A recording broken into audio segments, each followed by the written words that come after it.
باسم رابطة دوري المحترفين السعودي ولجنة الإعلام والإحصاء، نرحب بكم في المؤتمر الصحفي عقب مباراة نادي نجران ونادي الهلال. بداية مع مدرب نادي الهلال الكابتن سامي الجابر، ونسأله ما هي قراءتك الفنية لهذه المباراة؟ المباراة كانت زي ما شاهدتم من طرف واحد، سيطرنا على المباراة، لعبنا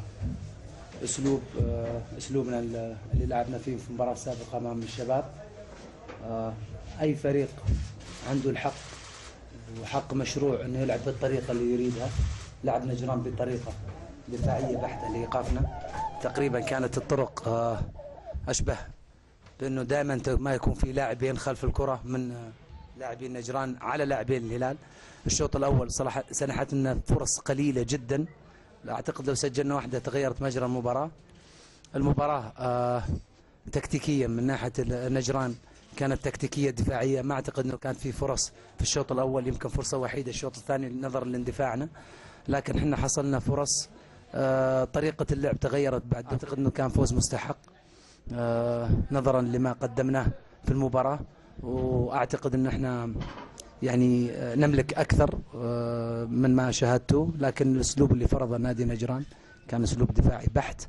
اشكر لاعبين نجران، اشكر الجهاز الفني والاداري للاعبين نجران، اشكر اهالي نجران على كرم الضيافه. المباراه كانت ممتعه، اتمنى ان شاء الله التوفيق لنجران ان شاء الله. الاخوة الصحفيين لطرح الاسئله مع الاسم والجهه التي يعمل. تفضل. كابتن سامي في شوط المباراة الأول يعني ما ظهر الهلال بشكل كبير، في الشوط الثاني اختلف من وجهة نظري بنسبة كبيرة جدا من بداية المباراة والهلال ظهر. ما الذي حدث يعني بين الشوطين؟ هل هو تكتيك خاص أم أنه ماذا حدث يعني الشوط الثاني غير اللعب بنسبة كبيرة جدا لصالح الهلال؟ نفس اللي انا قلته قبل شوي في تقديم المباراه او نظره المباراه. الشوط الاول كان دفاعي بحت من فريق نجران، لم تكن هناك أي هجوم أو هجمة خطرة لفريق نجران. فريق نجران تكتل في ملعبه، يعرف كيف يلعب في منطقته، يلعب ويعرف كيف يلعب على أرضه. الدفاع النجران 4 تقريبا كانوا ثابتين، أمامهم تقريبا يكاد يكون 4 أيضا ثابتين. بتحرك فقط اللي هو حمد اليامي ودي سانتوس أعتقد في الكرات المرتدة، مع مصعب اللحام أحيانا.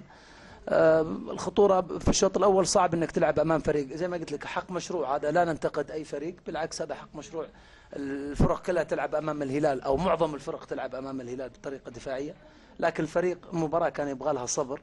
وزي ما تفضلت الشوط الثاني دخول لاعبين عندهم أكثر يعني فن، أكثر تحرر، أكثر نشاط. حلوا مكان اللي عملوا ايضا مجهود. سالم ونواف عملوا مجهود كبير، حرروا الاطراف، ارهقوا اطراف النجران.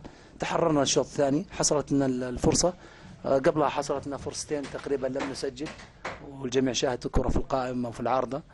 على العموم المباراه ذهبت 3 نقاط لنا لاننا نستحق.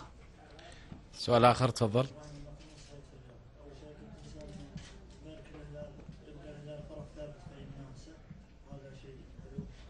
سؤالي طبعا مو وليد الموسم هذا ولا قبل المنديل، سؤالي عن منطقة الضعف بين المحاور الثابتة. طبعا الموسم هذا مستوى اللاعب الاجنبي ارتفع عن الموسم الماضي، وشفنا اكثر الاهداف اللي خارج في منطقة الضعف اللي في المنطقة. نتكلم عن مباراة اليوم. لا حتى اليوم في